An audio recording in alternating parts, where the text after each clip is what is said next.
नमस्कार, आप देख रहे हैं क्रिकेट हाउसफुल। आपका स्वागत है। आपके साथ मैं हूं रवि ठाकुर। आज सबसे पहले बात एक ऐसी खबर की जिसे देखकर सुनकर आप भी यही कहेंगे कि सबसे बड़ी जीत पर बधाई हो। सबसे बड़ी जीत यानी कि कोरोना। पूरी दुनिया एड़ी चोटी का जोर लगाकर कोरोना के खिलाफ जंग लड़ रही है। हर देश के सामने अभी भी कोरोना की सबसे बड़ी चुनौती है। मानो हर कोई कोरोना के सामने घुटने टेक रहा है। लेकिन एक देश ऐसा है जहां अब ना तो कोई कोरोना का मरीज है और ना ही 17 दिन से कोई कोरोना का केस सामने आया। कैसे क्रिकेट जगत के लिए यह सबसे बड़ी खबर है, ये रिपोर्ट देखिए। बधाई हो, इससे अच्छी खबर नहीं हो सकती। काश हमारे लिए भी ऐसी खबर होती। हम भी जीतेंगे क्योंकि हर किसी ने खाई है जीत की कसम।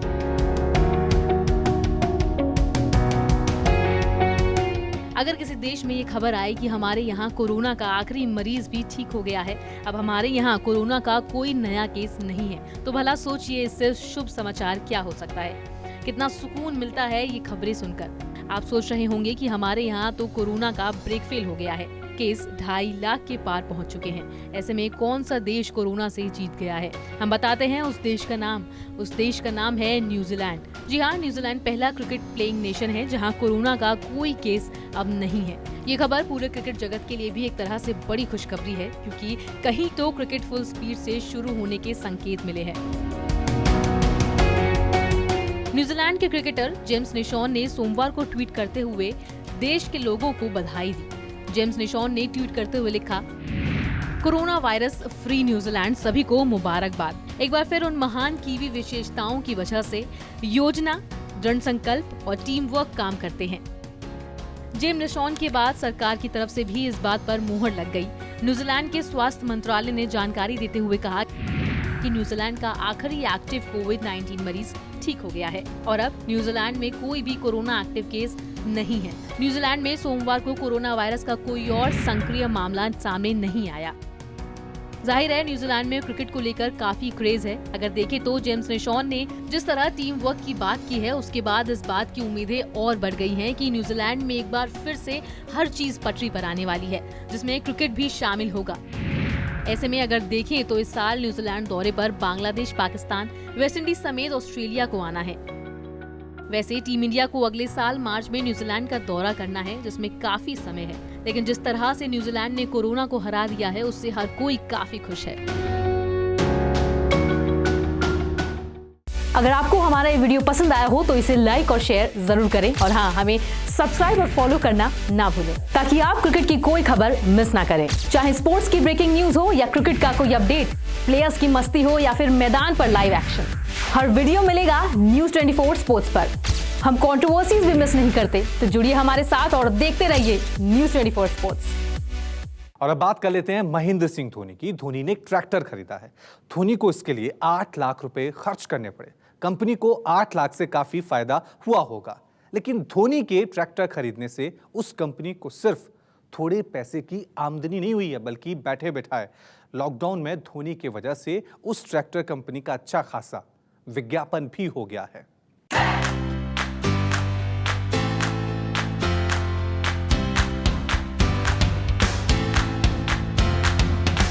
धोनी ने लिया 8 लाख का ट्रैक्टर, लॉटरी निकल गई कंपनी की।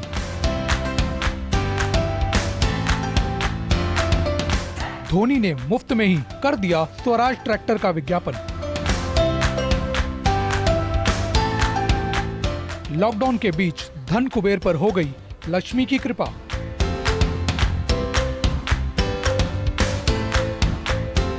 धोनी यानी कि वो नाम जो किसी भी कंपनी के विज्ञापन के लिए करोड़ों रुपए लेते हैं। ऐसे में सोचिए कि किसी ट्रैक्टर को खरीदकर धोनी चलाते नजर आए तो फिर उस कंपनी के लिए कितनी अच्छी बात है, क्योंकि बिना एक पैसे दिए धोनी ने एक तरह से ये संदेश दे दिया है कि ट्रैक्टर में उनकी पहली पसंद ये कंपनी ही है। तभी तो इस ट्रैक्टर को खरीदने पर कंपनी के मालिक आनंद महिंद्रा ने भी अपना रिएक्शन दिया है। उन्होंने ट्वीट करते हुए लिखा, मैं हमेशा से सोचता था कि यह सही निर्णय की समझ के साथ एक अच्छे डिसीजन मेकर हैं। धोनी रांची में अपने फार्म हाउस में परिवार के साथ वक्त बिता रहे हैं। इसी बीच धोनी अपने फार्म हाउस में खेती के लिए ये ट्रैक्टर खरीद कर लाए हैं। धोनी के ट्रैक्टर खरीदने पर आनंद महिंद्रा ने अपना रिएक्शन देते हुए उन्हें एक सही फैसले करने वाला व्यक्ति बताया है।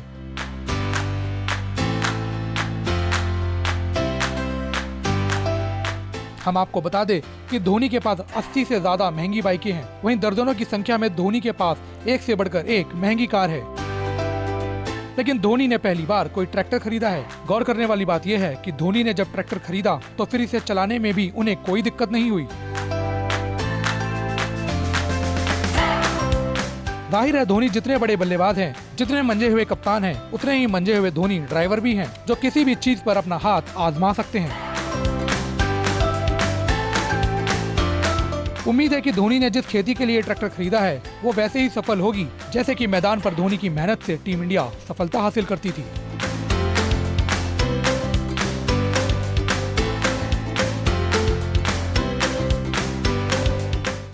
अगर आपको हमारा ये वीडियो पसंद आया हो तो इसे लाइक और शेयर जरूर करें और हाँ, हमें सब्सक्राइब और फॉलो करना ना भूलें ताकि आप क्रिकेट की कोई खबर मिस ना करें। चाहे स्पोर्ट्स की ब्रेकिंग न्यूज हो या क्रिकेट का कोई अपडेट, प्लेयर्स की मस्ती हो या फिर मैदान पर लाइव एक्शन, हर वीडियो मिलेगा न्यूज़ 24 स्पोर्ट्स पर। हम कंट्रोवर्सीज भी मिस नहीं करते, तो जुड़िए हमारे साथ और देखते रहिए न्यूज़ 24 स्पोर्ट्स। और अब बात कर लेते हैं कोरोना काल के बीच ग्राउंड रिपोर्ट की। खासकर क्रिकेट भारत के लिए काफी मायने रखता है। जिस तरह हम बाकी चीजों को लंबे समय तक बंद नहीं रख सकते, ठीक वैसे क्रिकेट को हम काफी समय तक मैदान से दूर नहीं रख पाएंगे, क्योंकि भारत में क्रिकेट सिर्फ मनोरंजन का जरिया नहीं है, बल्कि ये हमारी जरूरत भी है।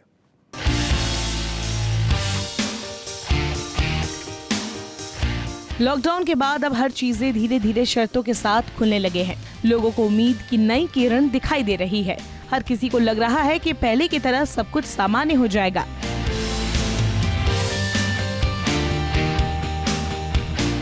लेकिन देश में 2.5 लाख के पार कोरोना केस होने के बाद चिंता भी बढ़ी है। हालांकि साथ में लोग इस चीज के लिए भी तैयार हो रहे हैं कि अब थोड़े दिन कोरोना के साथ ही जीना पड़ेगा, यानी कि सावधानी के साथ हर कदम रखने होंगे।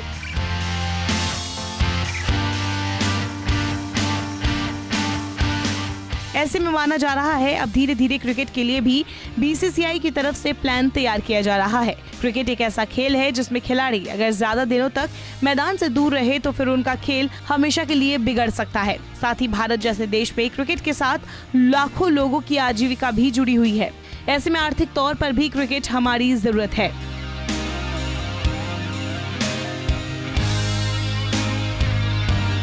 सूत्रों की माने तो बीसीसीआई की तरफ से उन शहरों के साथ ऐसे मैदान की लिस्ट तैयार की जा रही है जहां खतरा कम हो। सीमित दायरे में एक बार फिर से क्रिकेट को मैदान पर वापस लाने की तैयारी की जा रही है। हालांकि इस बात पर भी गौर किया जा रहा है कि क्या अगले महीने श्रीलंका दौरे पर टीम इंडिया खेलने जाएगी, क्योंकि श्रीलंका ने अपने खिलाड़ियों के साथ मैदान पर प्रैक्टिस शुरू कर दी है। श्रीलंका ने पिछले महीने ही भारत को श्रीलंका दौरे पर आने का प्रस्ताव भेजा था, जिस पर अभी तक फैसला नहीं लिया गया है। टीम इंडिया के स्केड्यूल में श्रीलंका का दौरा जुलाई में शामिल था। अगर देखें तो श्रीलंका के साथ साथ वेस्ट इंडीज, इंग्लैंड और ऑस्ट्रेलिया ने तैयारी शुरू कर दी है। ऐसे में भारतीय खिलाड़ी भी अब ज्यादा दिनों तक घर में नहीं रहना चाहते, क्योंकि हर खिलाड़ी के पास फिटनेस के साथ पुरानी लय हासिल करने की बड़ी चुनौती है। ऐसे में दिनेश कार्तिक जैसे पुराने खिलाड़ी का ये बयान काफी मायने रखता है। खुद को ढालना आसान नहीं होगा, कम से कम 4 हफ्ते लगेंगे। धीरे धीरे शुरुआत करनी होगी। अभी चेन्नई में लॉकडाउन में काफी रियायतें हैं, अनुमति लेकर अभ्यास कर सकते हैं। मैं भी वही करूंगा, लेकिन धीरे धीरे। घर बैठे बैठे शरीर अकड़ गया है। जाहिर है न सिर्फ खिलाड़ी के सामने चुनौती बड़ी है, बल्कि हर क्रिकेट बोर्ड के सामने ये भी चैलेंज है कि आखिर कैसे खिलाड़ियों के साथ साथ उन मैदानों को फिर से तैयार किया जाए जो महीनों से बंद पड़े हैं।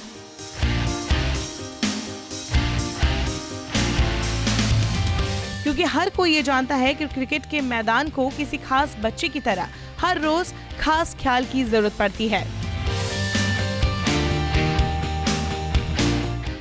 अगर आपको हमारा ये वीडियो पसंद आया हो तो इसे लाइक और शेयर जरूर करें और हाँ, हमें सब्सक्राइब और फॉलो करना ना भूलें ताकि आप क्रिकेट की कोई खबर मिस ना करें। चाहे स्पोर्ट्स की ब्रेकिंग न्यूज हो या क्रिकेट का कोई अपडेट, प्लेयर्स की मस्ती हो या फिर मैदान पर लाइव एक्शन, हर वीडियो मिलेगा न्यूज़ 24 स्पोर्ट्स पर। हम कंट्रोवर्सीज भी मिस नहीं करते, तो जुड़िए हमारे साथ और देखते रहिए न्यूज़ 24 स्पोर्ट्स। और अब बात कर लेते हैं आईपीएल की। बीसीसीआई कोरोना के हालात सुधरते ही आईपीएल का आयोजन चाहता है। वहीं कुछ देशों का क्रिकेट बोर्ड, यहां तक कि आईसीसी भी इसमें अड़ंगा डालने की कोशिश कर रहा है। आईसीसी ये कोई दूसरा क्रिकेट बोर्ड खुलकर तो कुछ वैसे नहीं बोल रहे हैं, लेकिन इनकी मंशा हर किसी को पता है। ऐसे में वेस्ट इंडीज के महान खिलाड़ी माइकल होल्डिंग का एक बयान सामने आया है, जिसमें ये साफ है कि दुनिया में ऐसे लोगों की कमी नहीं है जो आईपीएल को दिलो जान से चाहते हैं। भले ही आईपीएल से उनका कोई आमदनी ना हो रही हो, फिर भी वो आईपीएल के साथ हैं।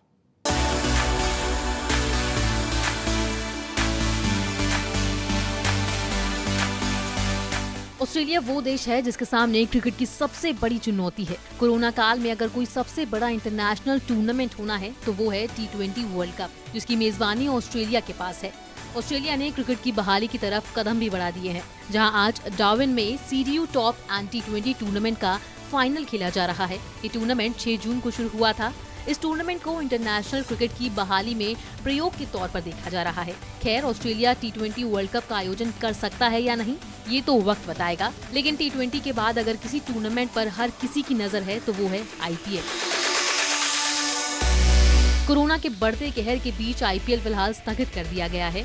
IPL पर अभी कोई भी फैसला नहीं लिया गया है। BCCI की नजर ICC की मीटिंग पर है। 10 जून को ICC की मीटिंग होनी है, जहां ये फैसला लिया जाएगा कि क्या T20 वर्ल्ड कप का आयोजन 18 अक्टूबर से 15 नवंबर के बीच होगा या नहीं। अगर ICC के साथ ऑस्ट्रेलिया हाथ खड़े करता है तो फिर BCCI की कोशिश होगी कि IPL 2020 का आयोजन किया जाए। हालांकि IPL को लेकर वर्ल्ड क्रिकेट बांटा हुआ है। कई क्रिकेट बोर्ड इस कोशिश में हैं कि कैसे भी IPL को विंडो दे दिया जाए, जबकि ऑस्ट्रेलिया के स्मिथ और इंग्लैंड के इयान मॉर्गन से लेकर जॉनी बेरिस्टो तक ये कह चुके हैं कि IPL को टाला नहीं जा सकता। अगर T20 वर्ल्ड कप नहीं होता है तो फिर IPL में खेलने का मौका मिलना चाहिए। इसी के साथ अब वेस्ट इंडीज के महान खिलाड़ी माइकल होल्डिंग का भी एक बयान सामने आया है। उन्होंने कहा, मुझे नहीं लगता कि ICC इस मकसद से T20 विश्व कप में देरी करेगा कि IPL के लिए जगह बनाई जा सके। ये ऑस्ट्रेलियाई सरकार का कानून है, जहां वो किसी निश्चित तारीख से पहले किसी को भी देश में आने की अनुमति नहीं देंगे। अगर T20 विश्व कप का आयोजन तय समय पर नहीं होता है तो BCCI के पास इस समय घरेलू टूर्नामेंट को आयोजित कराने का पूरा अधिकार है। जाहिर है, माइकल होल्डिंग जैसे दिग्गज की राय को हल्के में नहीं लिया जा सकता, क्योंकि ये उन महान खिलाड़ियों में गिने जाते हैं जिनके लिए हमेशा से क्रिकेट सबसे ऊपर रहा है। IPL से होल्डिंग को कोई फायदा नहीं होने वाला, लेकिन फिर भी ये IPL की वकालत कर रहे हैं, क्योंकि IPL क्रिकेट के साथ साथ उन देशों के तमाम खिलाड़ियों के लिए संजीवनी का काम कर सकता है जो मंदी के दौर में आर्थिक तंगी से जूझ रहे हैं।